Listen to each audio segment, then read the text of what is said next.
If life begins at conception, why doesn't child support start at conception as well? Brazilian lawyer here. In Brazil, you can make a legal request for pregnancy child support. I won't know how to properly translate the term, but it's alimentos gravidicos. Gravidas equals pregnancy. Alimentos equals food. I've found myself thinking exactly the same thing. I'm pregnant and I already have a lot of expenses. Consultations, exams, vitamins, even clothes that don't fit anymore. If they weren't shared, it would be a huge effort. Not to mention basic things like increased spending on food. I can't detract from the quality of the food, clothes and accessories for the baby. As a dad of 2 kids, all the bills pre-birth are technically the mother's bills. So, my wife was covered under insurance. And after the kid is born, I have 30 days to add them to my insurance and file for coverage of their bills.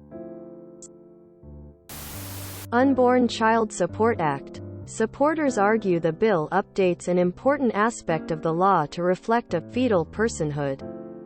Philosophy that many in this country share. Life begins at conception. Our laws should reflect that truth, especially when it comes to helping mothers provide for the welfare of their children, Sen. Kramer said in a press release. If we are going to be pro-life, we should be pro all of life and ensure we give moms the support they need. This bill was introduced on January 28, 2020, in a previous session of Congress, but it did not receive a vote, although this bill was not enacted. Its provisions.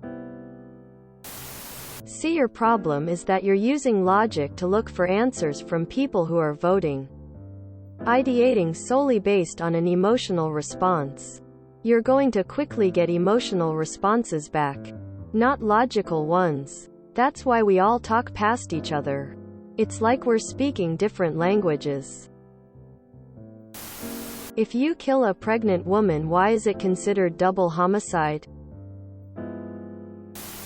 It's not a question of when life begins.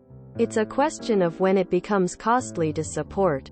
It's not really a problem until several months into pregnancy. And from what I can find, it is possible to get child support before the baby is born. At least in California. If life begins at conception, life insurance should cover a stillborn, miscarriage, and you should be able to write the kid off as a dependent on your taxes.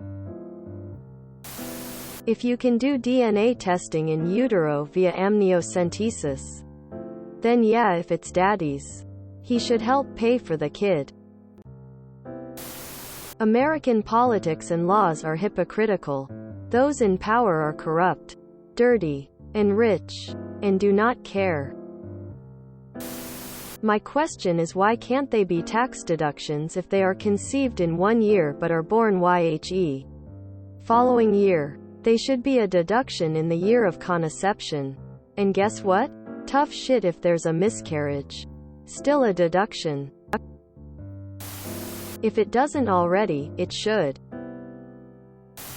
Stop asking so many inconvenient questions. The problem with this is twofold. One is that the cross-section of unattached pregnant women in those who aren't on Medicaid already is basically zero. The second is, how are you going to prove paternity? Basically any guy can deny it, because the testing is pretty invasive in utero. So it mostly isn't for practical reasons, but you'd find that the pro-life movement is very for this. You could probably charge child support back pay in these cases. Because it's about emotional responses and tribalism, not logic or ideological consistency. Because that would affect the men, so Republicans are against that. Because nobody actually cares about the life of the baby. They pretend to so that they can control the life of the mother. If you enjoyed this video, please check out our playlists full of similar content. Epic Haircast is like doom scrolling for your ears. Please like, share, and subscribe.